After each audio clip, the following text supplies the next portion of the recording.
Om Namo Bhagavate Vasudevaya. Om Ajnanatimidandhasya Gnananjana Shalakaya Chakshuranmilitam Yena Tasmai Shri Gurave Namaha. Namo Vishnupadaya Krishnapreshthaya Bhutale Srimate Bhaktivedanta Swamin iti namini. नमस्ते सारस्वती देवे गौरवाणी प्रचारिणि निर्विशेष शून्यवादी पाश्चात्य देशतारिणि. जय श्री कृष्ण चैतन्य प्रभु नित्यानंद श्री अद्वैत गदाधर श्री हरे Krishna Krishna Krishna Hare Hare Hare Ram Ram Ram Hare Hare.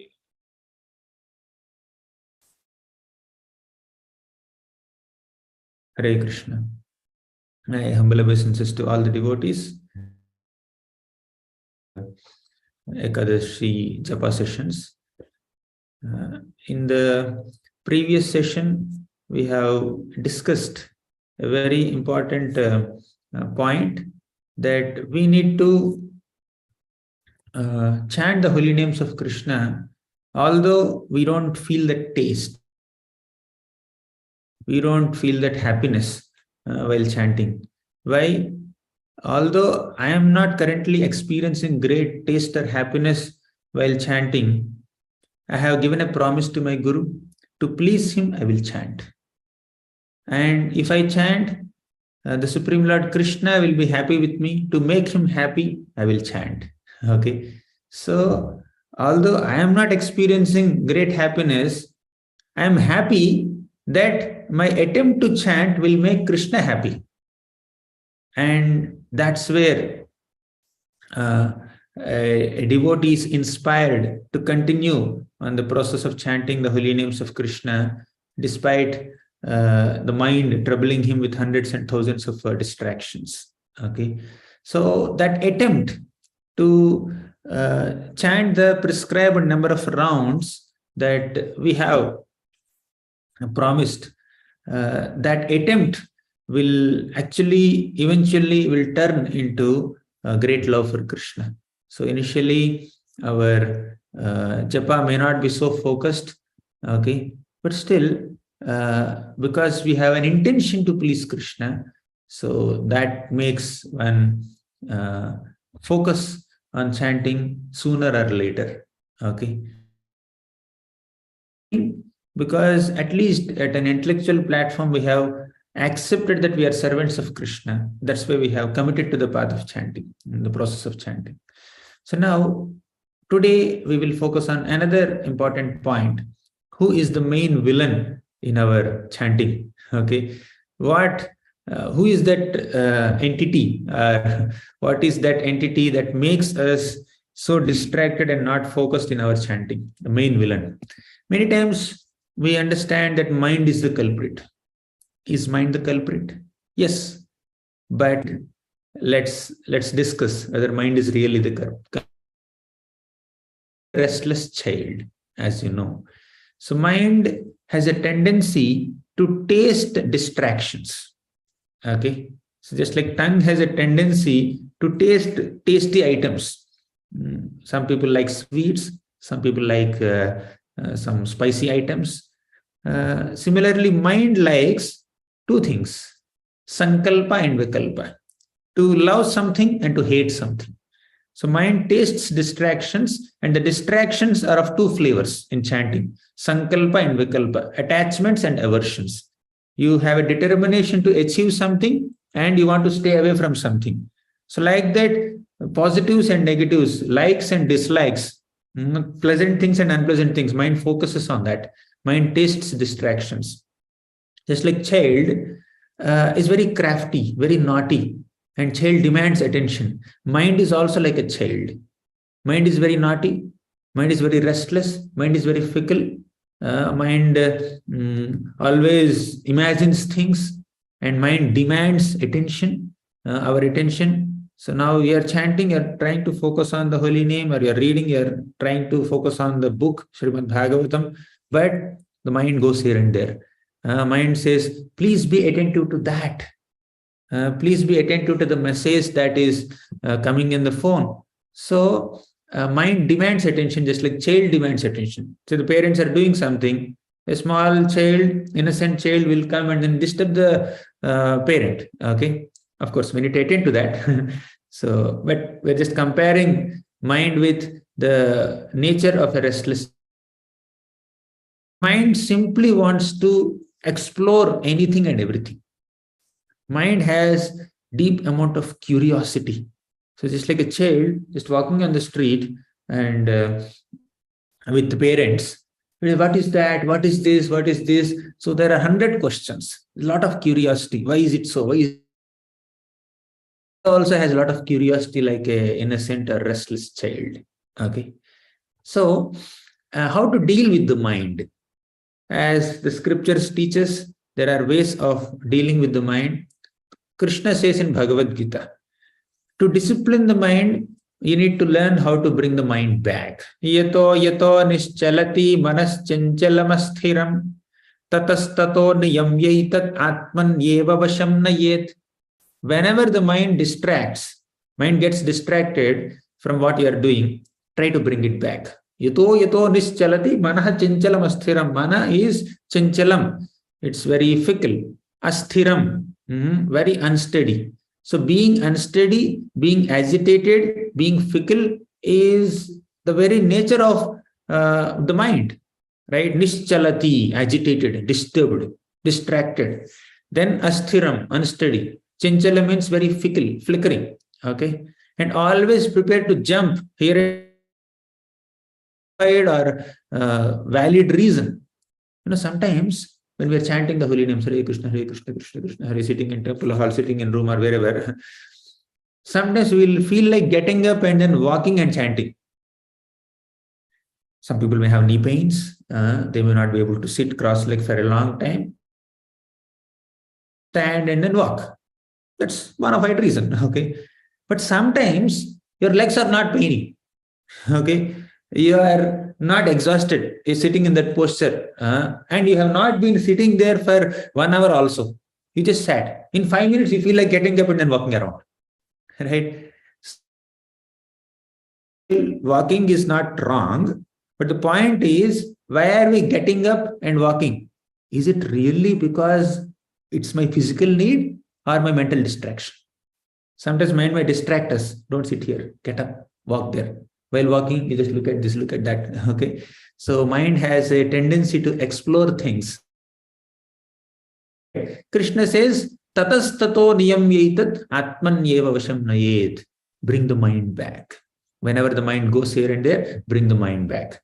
So sankalpa, we have to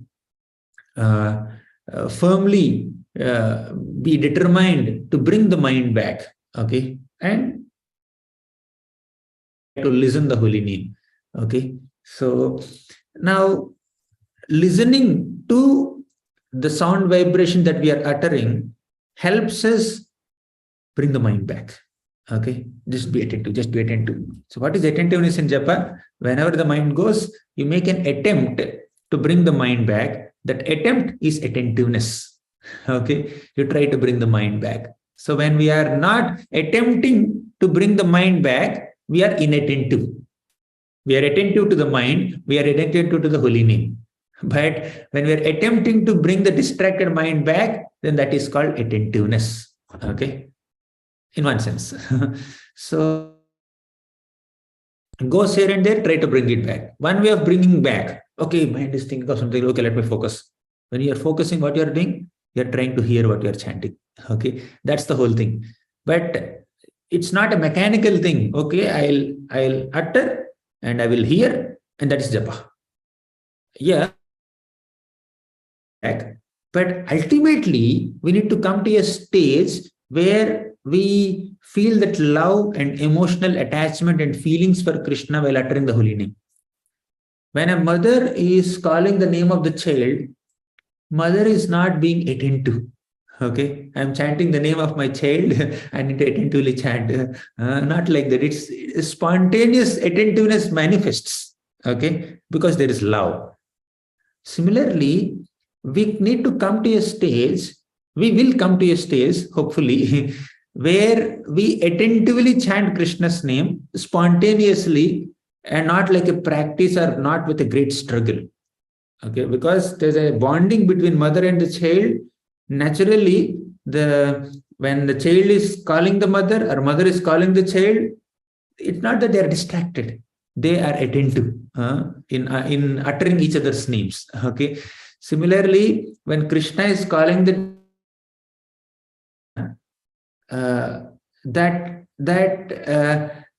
attempt to call each other is filled with attentiveness naturally. The word attentiveness need not come in that picture. It's by default, it's attentive. Okay.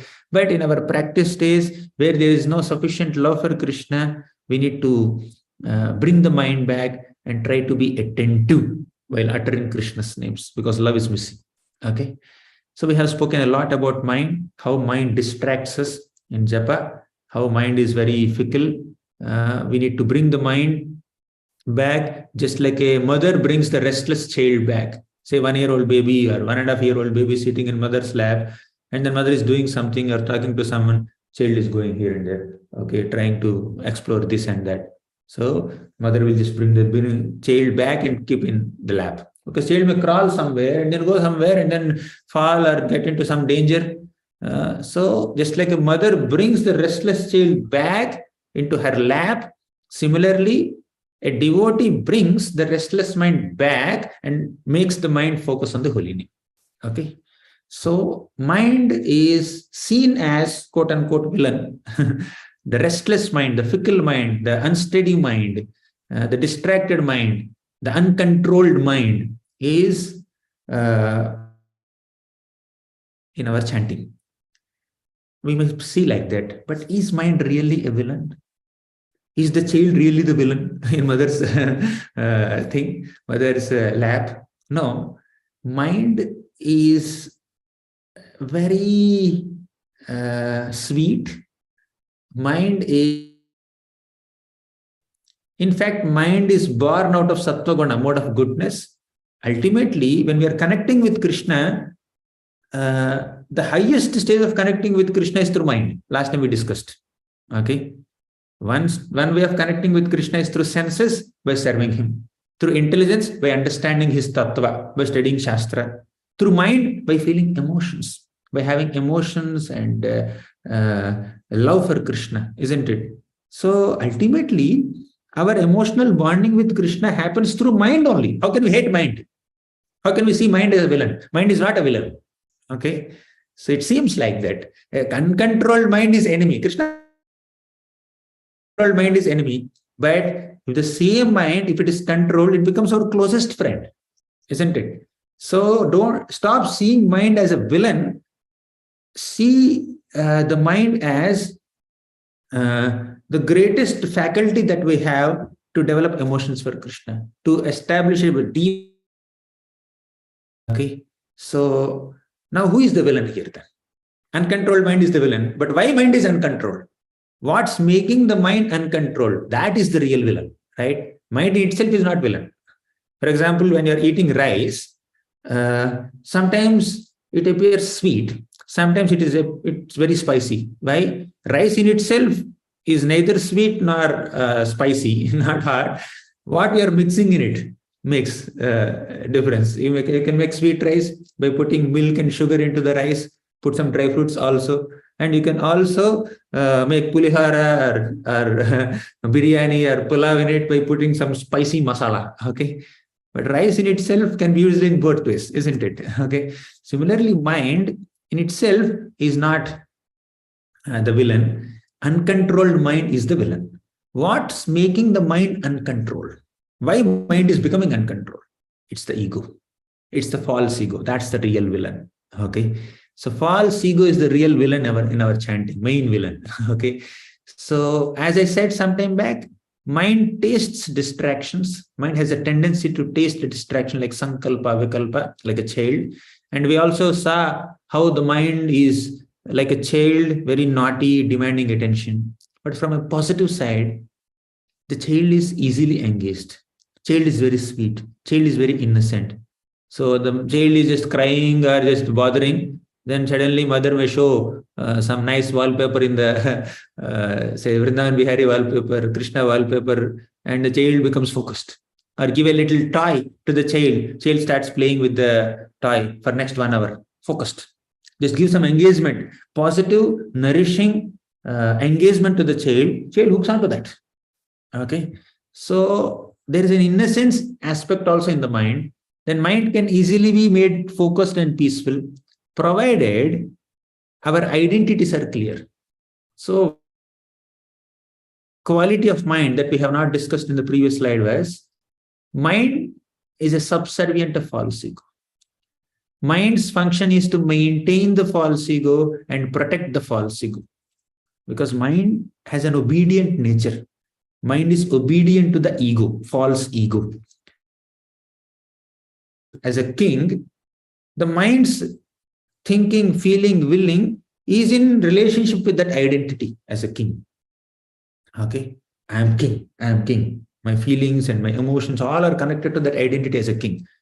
Somebody identifies oneself as a teacher or an employee or a corporate or a designer or a brahmana, a kshatriya, or there are hundreds and thousands of identities. An Indian, okay, a manager, a department head. So all these identities and designations that that a person has, basically false ego. Ego is identity. False ego means false identity, of identifying oneself as something which we are not. What is our real identity? We are servants of Krishna. So when a person identifies oneself with the true identity as an insignificant servant of Krishna, so mind naturally becomes aligned with that identity. Okay. So because of my ego, I have hundreds and thousands of material and temporary identities.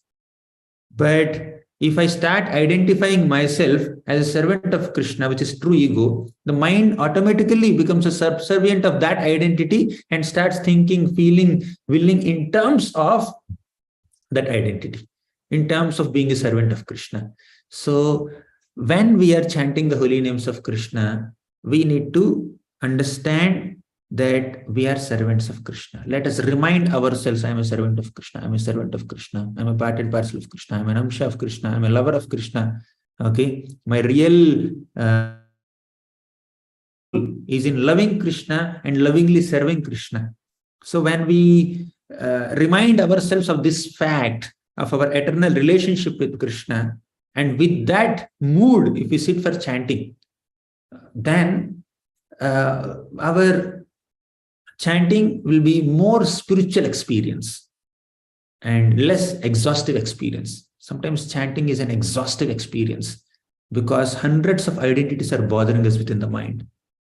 Okay, the mind is servant of ego, and with that ego, I'm identifying myself with 100 different designations, and the mind has to think of in terms of all these designations. Mind is overloaded, right? That's why mind distracts us. Mind becomes uncontrolled. Suddenly, I remember that I'm boss of 10 people, 10 employees. Then how to engage the employees? Mind starts thinking about it. Suddenly, I remember that I am a das or I am a servant of this employer. Then the mind starts thinking in terms of how to defend myself with that in front of my employer, how to please him, how to get more salary from him, how to impress him. Mind starts thinking like that. Suddenly, I start thinking myself as some other designation. You know, hundreds of designations are there. Then mind starts thinking in those terms. Okay, so the ego, the false ego of a conditioned soul, makes the soul, pure spirit soul, identify with 10 other designations, which are not real designations. And the mind has a great overload, great burden on itself to start thinking, feeling, and willing in terms of these temporary designations. Okay. So while chanting, if only we can manage to keep aside these designations, at least internally. Okay, let me not identify myself with my designations, which are temporary. Let me identify myself as a servant of Krishna. In that identity, one will be able to chant the holy names in a much, much effective manner, right? So the real villain is ego. Yes. Trinadapi sunichena tarorapi sahishnuna amanina manadena kirtaniyah sada harihi. Lord Chaitanya Mahaprabhu says, when will you be able to chant the holy names of Krishna? You will be able to chant the holy names of Krishna constantly only when you are humble, only when you are tolerant, only when you don't expect respect from others, only when you give respect to others. So these four qualities that Mahaprabhu is highlighting, of which humility is the foremost, that's very much needed to chant the holy names of Krishna, because our ego makes us think that we are controllers, masters, proprietors, enjoyers. Opposite of that quality is humility, where a humble person thinks Krishna to be the master, controller, proprietor, and enjoyer. I am a servant of Krishna. That requires humility.